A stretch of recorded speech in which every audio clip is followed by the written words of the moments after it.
people? This is Dan Baumet again from Regina, Saskatchewan.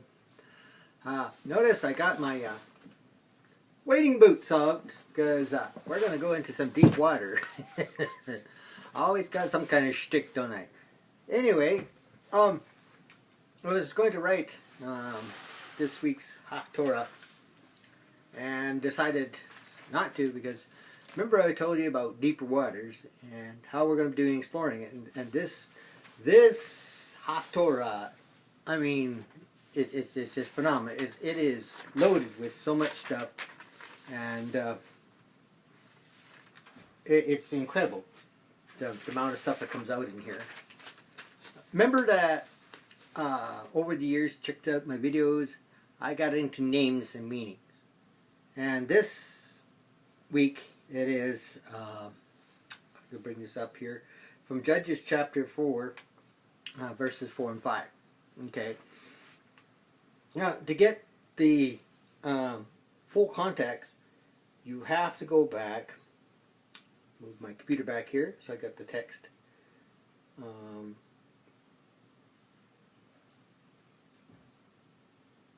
To verse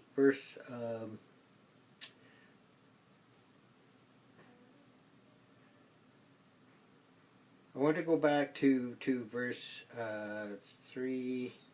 I'm going to go to 2. Okay. And number 1 started up. This is a story of Deborah and Barak. Okay. And now, I like this particular book, Judges chapter 4 in particular, because it's one of my favorite texts that I go to when I'm arguing that women don't have a place in the Sanhedrin or in the seats of judgment, or they're supposed to take a more submissive role. People know that for years I've been championed to try and have women represented because a true body of representation should have both male and female. They argued there was never a woman. Sanhedrin was the seat of judgment. We do have women judges. And go to Judges chapter 4, you find one, and her name was Deborah. Now, that putting aside my little spiel, my little shtick, my little plug, okay, that's not what this is about. We're going to go through some names here, alright. And the Lord said to them, in the hand of Jabin, king of Canaan, who reigned in Hazor, command of the army, was Sisera, who lived in Harosheth Hagoyim.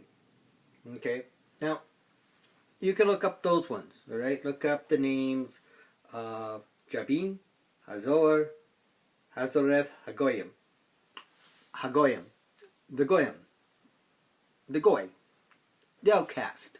Okay, rest of it you can look up for yourself. I didn't go into that detail because I'm mostly focused on Deborah and hers, right? And the sons of Israel cried to the Lord, for he had 900 iron chariots, and he oppressed the sons of Israel severely for 20 years. For 20 years he just fought and tried to take over. 20-year battle. Can you imagine fighting for 20 years? We have basically the remnants and family and descendants and the tribes of these Canaanite people who continue to use iron chariots, tanks, cars, vehicles, alright, and continue to try to oppress the sons of Israel, take them over, rule them. And now, Deborah was a prophetess, the wife of Lapidus, who was judging Israel at the time. Oh, what was that line? She was judging Israel at the time. But again, that's not what this whole thing's about. Right? Shh. Don't say a thing, Merla. Alright, now we have here, first of all, we have Deborah, who was the wife of Lapidoth. Okay? What does Lapidoth mean? And what does Deborah mean? So those are the first two names that I looked up. Deborah means queen bee. Alright? And people go like, why would she call it a bee? Why would anybody call their daughter bee? For some reason, I call one Kia, a shout of joy. Why do we pick names? Alright? The thing is, she's a female. And we all understand the bees. And we all understand the queen bee, how important she is. The hub of the entire survivability of the nest. You want to wipe out a nest, you kill the queen. As long as the queen's left alive, she will rebuild, she'll recolonize. You kill the queen, dysfunction sets in, and the drones will die. Without the drones, there are no workers. Without workers, the rest of the lords and ladies just pack up and move on and find a new hive, or eventually die, or find a place where they can create and make a new queen. Science also confirms that the most intelligent of creation is the bee. It is most sophisticated between them and the ants. They're very colonized, very well mythological, very adaptive, hard workers, and continue to do more than just take. They also give back equally as much as what they take out of the land. The queen is often sought after in all decisions involving colony.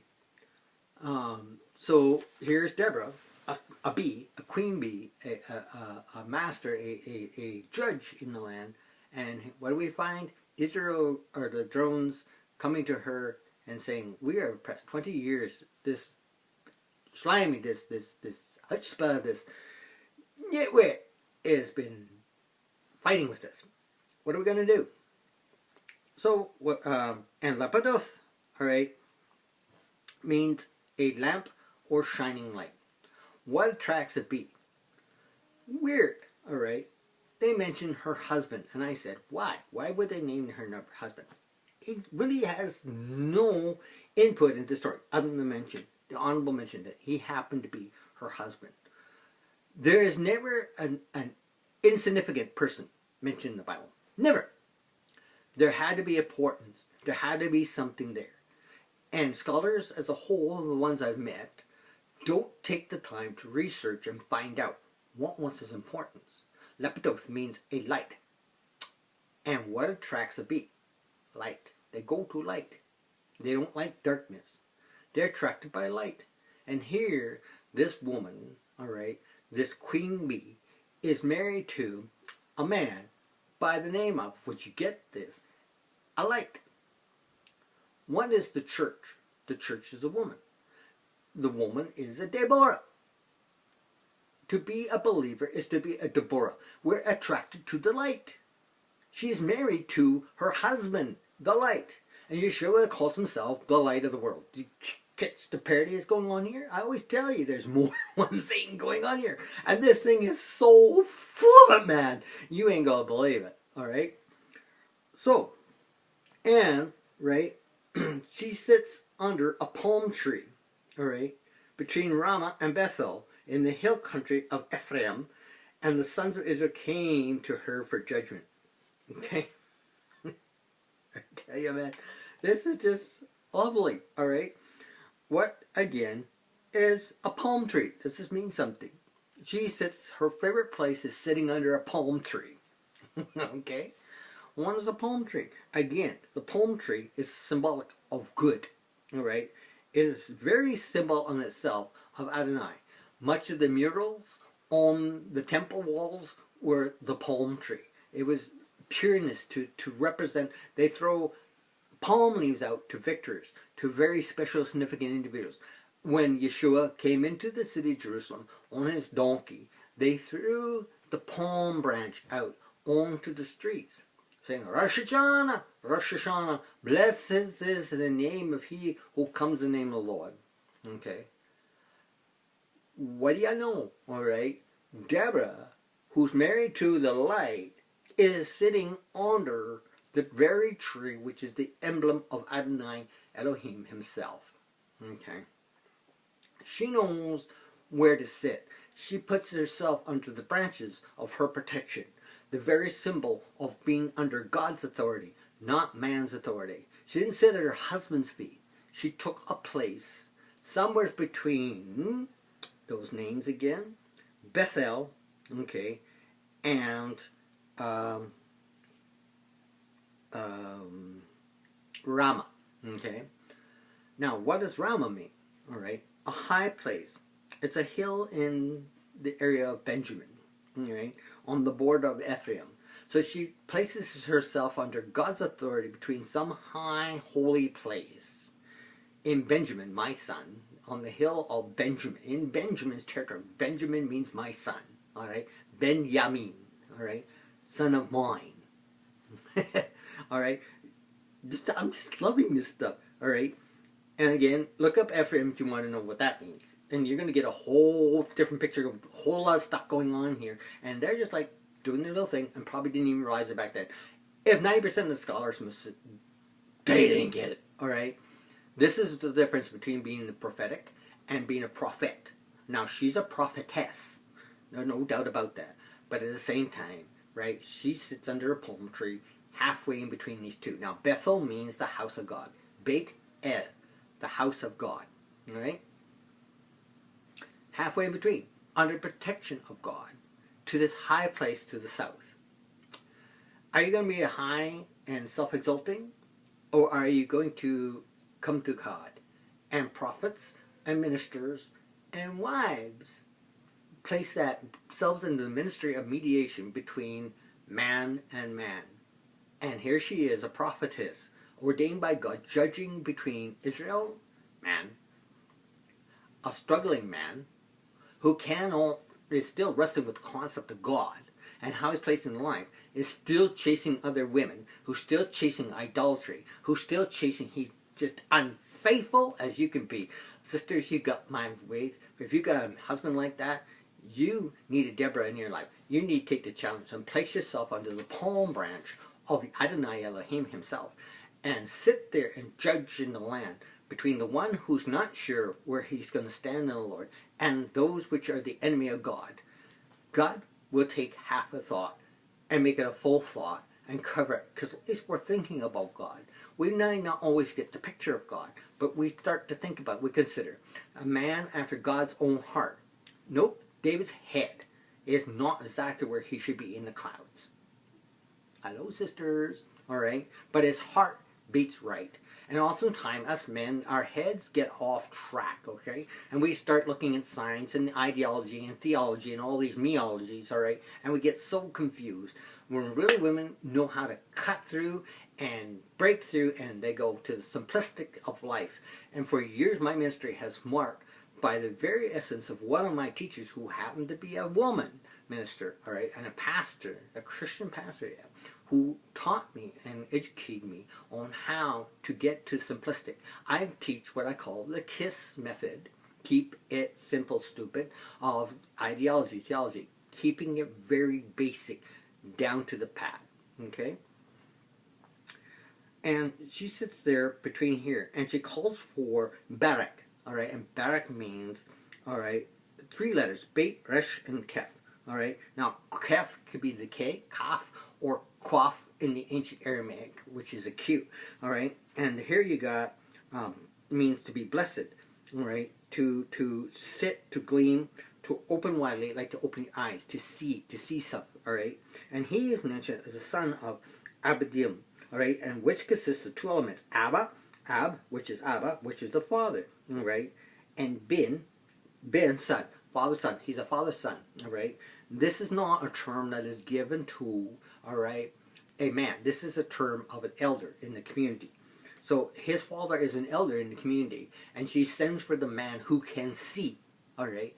He can hear, he can't think, but he's got eyes. Having eyes, they see not. Neither is given to them an understanding. And sure enough, when Barak goes up to battle, he starts getting afraid. Oh, what if? Oh, what if? And that's the typical man, all right? We always look at all the what ifs, all right? Whereas the woman simply says, look, stupid schmuck, how hard is it to unplug that thing? Take the stupid plunger, jam it in there. Hello? But we'll spend 2 weeks, what if? What if I plunge and water flows over this thing? You clean up. What if? We have so many things we like to dot our I's and cross our T's. We can't do that in God.